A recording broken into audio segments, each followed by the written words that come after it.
it's Rebecca from Rebecca Art Tutor, and this video is about mixing materials. So rather than creating a tutorial or a specific video about how to mix materials, this is going to be a general video about the idea of mixing materials, what type of materials you can mix together, and why I like to do it in my own work. So let's talk about how to get started with mixing materials. The best place to start is to do some mini experiments and just try mixing things in your sketchbook. Now, I set an activity for my learners in the past which has been really successful with getting to know materials and quickly getting to understand what materials work well together. And that is to get all the materials out that you've got, so every possible art material, even those things that you never use and you think you absolutely will never use. And then when you've got all your materials out, you simply pick 2 to 3 random combinations and just try them out. If you're not sure about this, then maybe set a timer so that you're not investing too much time and you get that time just to find out whether it's a combination that you would consider using further.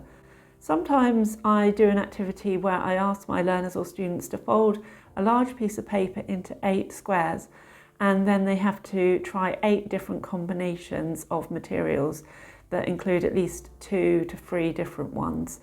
And then by the time they've done these 8 studies, they have a good idea what combinations they enjoy, and also they've learned more about the materials themselves. Now I'm going to talk to you about the types of materials that I enjoy mixing and give you a few tips to get started. So firstly, it's a really great idea, I think anyway, to mix wet and dry media together. It just gives drawing a really sort of more depth, more lively look.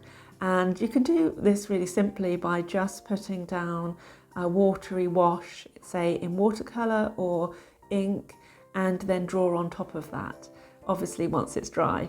So for example, putting down a watery watercolour wash and then drawing on top with pencil, charcoal, colouring pencils, pastel pencils will really give that drawing a lively look that perhaps it wouldn't have if you didn't have that background. Another fantastic combination that I really enjoy is watercolour and pastel.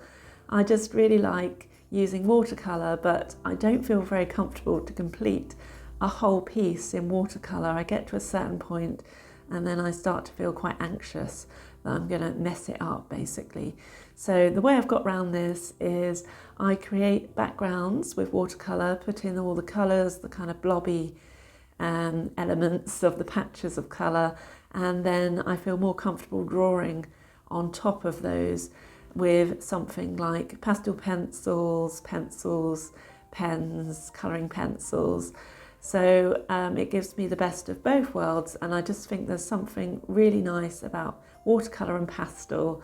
I really like the qualities of watercolour. I love all the delicate washes that you can get, and then the pastel gives you a pop of colour and intensity of colour and all these lovely textures that you can get from pastels. I really hope that this video has inspired you to want to go and mix some materials.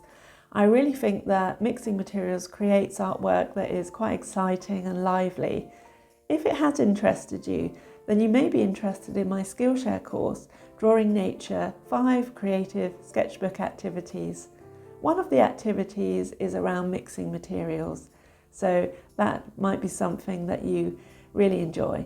So do check that out in the description box, and I shall see you in the next video.